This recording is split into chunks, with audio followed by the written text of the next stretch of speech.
দেখুন বন্ধুরা, আজকে নতুন ধরনের একটা রেসিপি নিয়ে চলে এসেছি আপনাদের সঙ্গে শেয়ার করার জন্য। এই দেখুন, বড় বড় মাছ মাছ দিয়ে কিভাবে ঝাল করব, মানে অন্যরকম সিস্টেম ভাবে। আপনারা দেখতে থাকুন, আর রেসিপিটা কিরকম কি হয় অবশ্যই বলবেন।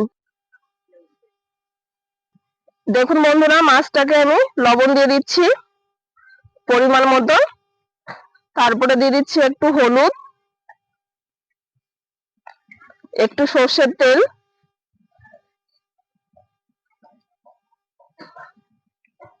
এবার সুন্দর করে মাছটাকে ভালো করে মেখে নিতে হবে। ঠিক এইভাবেই মাখবেন মাছটা। এই যে মাঝখানে দেখেছেন কেটে কেটে দিয়েছি, একটু চিড়ে চিড়ে দিয়েছি। এটার ভিতরে লবণ হলুদ সবকিছু ঢুকবে, দেখতেও ভালো লাগবে আর খেতেও ভালো লাগবে, ভিতরে যেহেতু মশলাটা ঢুকে যাবে। কড়াইটা বেশ ভালো গরম হয়ে গেছে, সর্ষের তেল দিয়ে দিচ্ছি। দেখুন বন্ধুরা, কত সুন্দর কড়াইটা গরম হয়েছে। তেলটা দেওয়ার সঙ্গে সঙ্গেই কত সুন্দর দেখা যাচ্ছে, দেখতে পাচ্ছেন।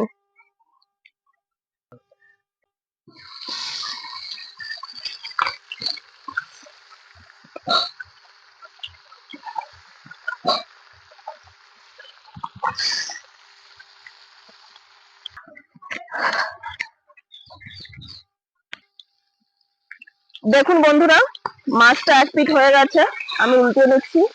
দেখতে পাচ্ছেন মাছগুলো কত সুন্দর ভাজা হয়ে গেছে। মাছগুলো ভাজা হয়ে গেছে বন্ধুরা, এখন আমি তুলে নিচ্ছি। দেখুন,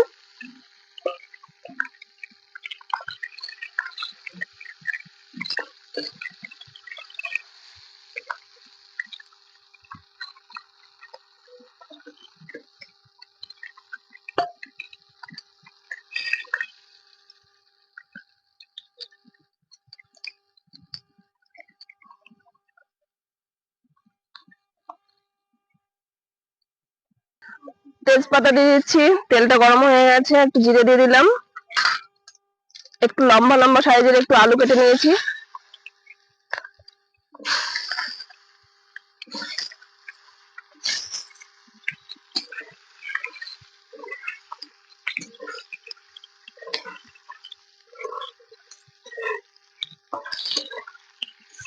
বন্ধুরা আমি লবণ দিয়ে দিচ্ছি পরিমাণ মতো, তারপরে দিয়ে দিচ্ছি আমি হলুদ, তারপরে দিয়ে দিচ্ছি আমি টমেটো কুচি, তারপরে আমি একটা মশলা পেস্ট করেছি, মশলাটার ভিতরে লঙ্কা দিয়েছি, আদা দিয়েছি, জিরে দিয়েছি,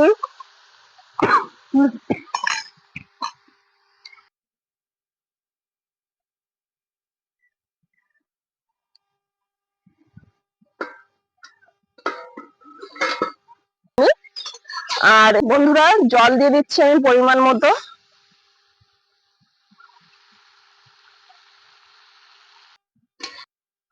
চিড়ে এত লাল কি করে হলো? তুমি নিশ্চিত ফুড কালার দিছো? না না শোনা, আমি কোনো ফুড কালার ব্যবহার করি না, শুধুমাত্র কাঁচা লঙ্কা টমেটো। আর এটার কারণটা হচ্ছে আমি তেলের উপরে সামান্য পরিমাণে একটু চিনি দিয়ে দিই, ঠিক আছে? চিনিটা দিলে কালারটা খুব সুন্দর আসে, এটাই কারণ। আর মাছ ভাজার সময় লবণটা দিয়ে দিলাম। এই কিছু কিছু জিনিস আছে যেটা মানে লক্ষ্য করলে সেইভাবে যদি রান্না করা যায় কালারটা সুন্দর চলে আসে। মাছের সাইজটা দেখুন বন্ধুরা, এরকম মাছ খুবই টেস্টি লাগে খেতে। আপনারা এইভাবে একবার করে খেয়ে দেখবেন।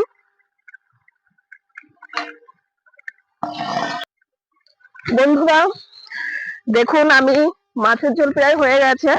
আমি একটু আমাদের বাগান থেকে ধনে শাকটা তুলে নিচ্ছি, কারণ মাছের ঝোলে একটু না দিলে ভালো লাগে না। এই দেখুন, আমাদেরটা না ভালো হয়েছিল কিন্তু এখন মরে যাচ্ছে, কারণ আমি ঠিক জানি না গো। তোমরা কি জানো এইটা কেন মরে যাচ্ছে এরকম? আগে খুব সুন্দর হয়েছিল কিন্তু, অবশ্যই আমাকে জানিও, ঠিক আছে? আমার বেশি লাগবে না, হয়ে যাবে এইটুকুতে। চলুন এখন মাছের ঝোলে দিয়ে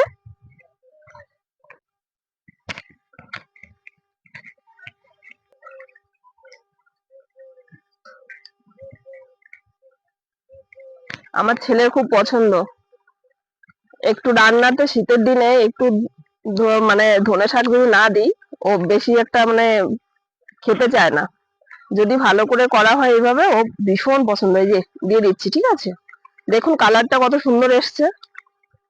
আমি হাতেই ছিঁড়ে দিয়েছি, কারণ এখন কাটাকাটির জিনিস আমার কাছে নেই।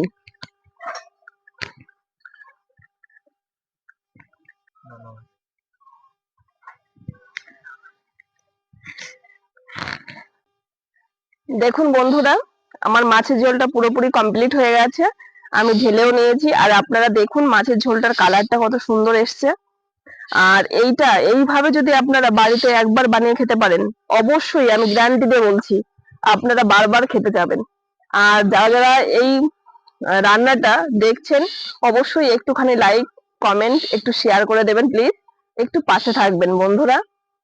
টাটা, আজকের মতো এখানেই শেষ করছি।